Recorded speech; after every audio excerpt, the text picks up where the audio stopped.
Hello বন্ধুরা, very very good morning. চলে এলাম কয়েকটা সুন্দর সুন্দর একদম রূপসী চিংড়ি মাছ নিয়ে।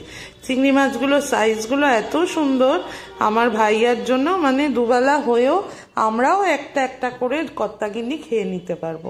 খুব সুন্দর চিংড়ি মাছ। তাকে আমার ছেলেও বললেন যে মা, আজকে তোমরা ওরম ঝাল ঝাল কাঁকড়া খাবে, তো আমার জন্য একটু চিংড়ি মাছটা ঝাল ঝাল করে দাও।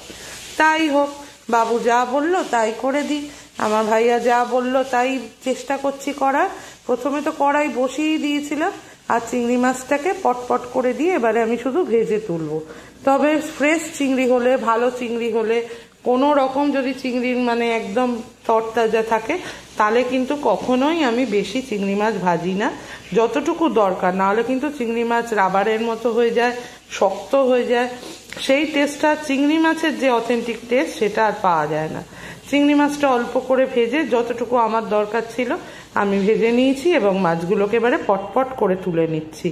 এই রান্নাটা একদম সাধারণ রান্না, আর এই রান্নাটা এত তাড়াহুড়ো করে সুন্দর হয়ে যায় যে কোনো রকম ঝামেলাই নেই, কিন্তু খেতেও কিন্তু বেশ ভালো হয়। যেদিন ধরো চিংড়ি মাছ দিয়ে নারকেল টারকেল দিয়ে করতে চাইছো না, একটু শর্টকাটে, যারা একা থাকো, যারা অফিসের জন্য, কাজের জন্য, লেখাপড়ার জন্য, তারাও কিন্তু মাঝে মধ্যে এটা ট্রাই করে দেখতে পারো।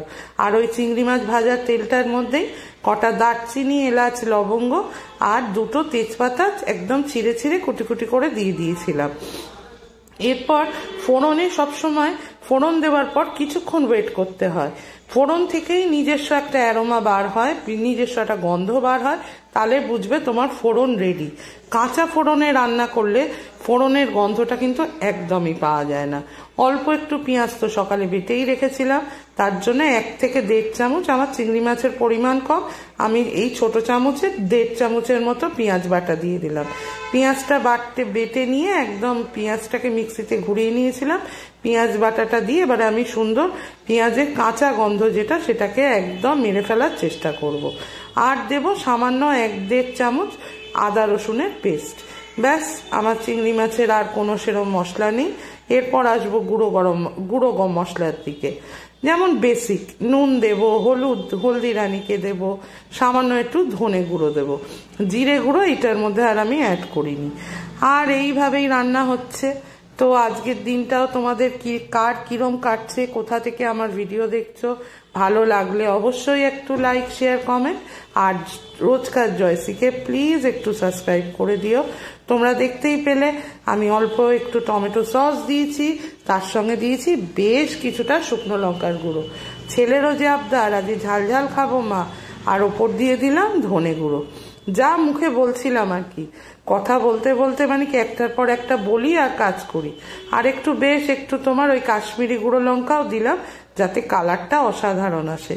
সঙ্গে দিয়ে দিলাম হলদি রানীকে, আর ওপর দিয়ে এবার একটু লবণ দিয়ে দেবো। দিয়ে একদম সুন্দর করে এই ঝোলের মধ্যে আমি আর জল দেব না, একদম শুকনো শুকনো মাখা মাখা করে চিংড়ি মাছের ঝাল আমার ভাইয়ার জন্য আমি রেডি করে দেবো। যেটুকু তোমার লবণ দরকার আমি দিয়ে দিলাম। দেওয়ার পর এবারে আবার এই দেখো, মশলার থেকে কিন্তু অলরেডি তেল ছেড়ে এসছে।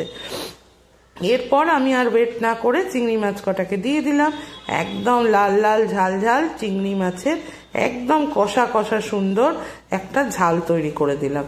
কেমন লাগলো বলো? রেসিপিটা ভালো লাগলে লাইক, শেয়ার, কমেন্ট, আর রোজকার জয়সিকে প্লিজ একটু সাবস্ক্রাইব করে দিও। এর ওপর দিয়ে তোমরা একটু ধনে পাতা, আর যার ইচ্ছা হবে সে একটু গরম মশলা গুঁড়ো ছড়াতে পারো। আমি কিন্তু গরম মশলা গুঁড়ো ছড়াইনি, অল্প একটু ধনে পাতা ছিল তাই দিয়ে 2-3টে কাঁচা লঙ্কাও গোটা দিয়ে দিয়েছিলাম।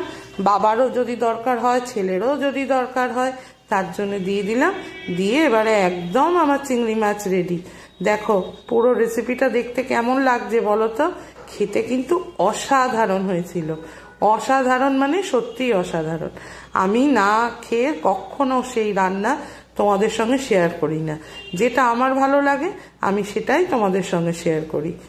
আচ্ছা, কালকে কে কিরম আনন্দ করলে একটু জানিও কমেন্টে। কার বাড়ি কটা কার্তিক পড়লো, কত লোকজন খেলো। দেখো রান্না কিন্তু রেডি। এবারে পরিবেশন করে ফেললাম সুন্দর করে চিংড়ি মাছের ঝাল। একদম অসাধারণ টেস্টের একটা রান্না। মাছ যদি ফ্রেশ হয় তাহলে আর বলার কিছুই নেই। তাহলে আজ যাই, টাটা।